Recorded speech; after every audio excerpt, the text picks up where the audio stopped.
Hatchet by Gary Paulson. Chapter 3. Going to die, Brian thought. Going to die. Gonna die. Gonna die.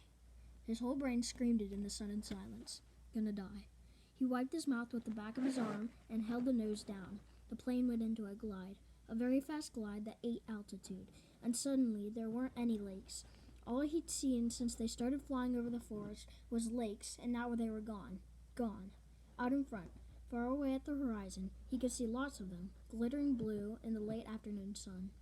But he needed one right in front. He desperately needed a lake right in front of the plane, and all he saw through the windshield were trees, green death trees. If he had to turn, he didn't think he could keep the plane flying. His stomach tightened into a series of rolling knots, and his breath came in short bursts. There.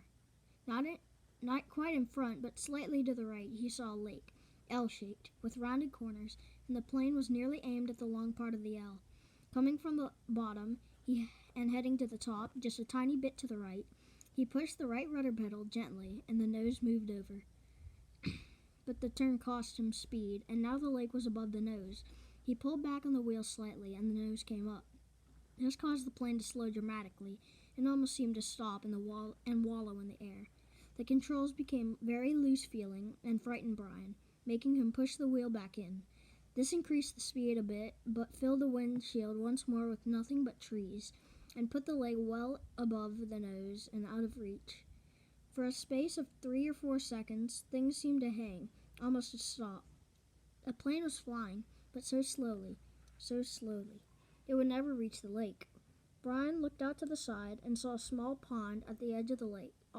At the edge of the pond, some large animal, he thought, a moose, standing out in the water. Looked all so still looking, so stopped. The pond and moose and the trees. As he slid over them now, only 300 or 400 feet off the ground, like a picture. Then everything happened at once. Trees suddenly took on detail, filled his whole field of vision with green, and he knew he would hit and would die. But his luck held, and just as he was to hit, he came into an open lane, a channel of falling trees, a wide place leading to the lake. The plane, committed now to landing, to crashing, fell into a wide place like a stone, and Brian eased back on the wheel and braced himself for the crash. But there was a tiny bit of speed left when he pulled on the wheel and the nose came up, and he saw in front the blue of the lake, and that instant the plane hit the trees. There was a great retching as the winds caught the pines at the edge of the clearing and broke back, ripping back just outside the main braces.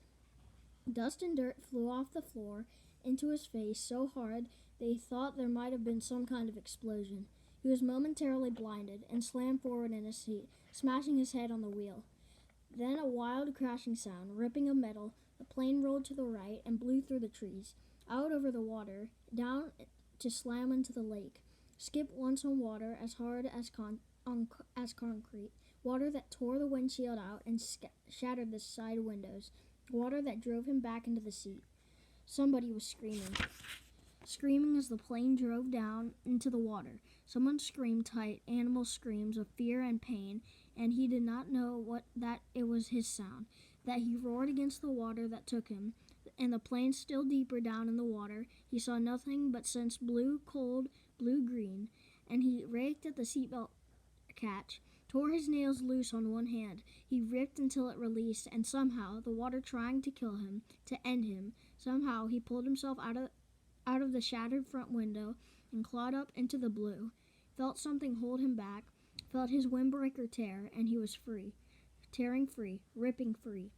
But so far to the surface, and his lungs could not do this thing, could not hold, and were though through, and he sucked water, took a great pull of water that would finally take him. And his head broke into the light, and he vomited and swam, pulling without knowing what he was doing, without knowing anything, pulling until his hands caught at weeds, muck, pulling and screaming until his hands caught at last in grass and brush, and he felt his chest on land, felt his face in the coarse blades of grass, and he stopped. Everything stopped.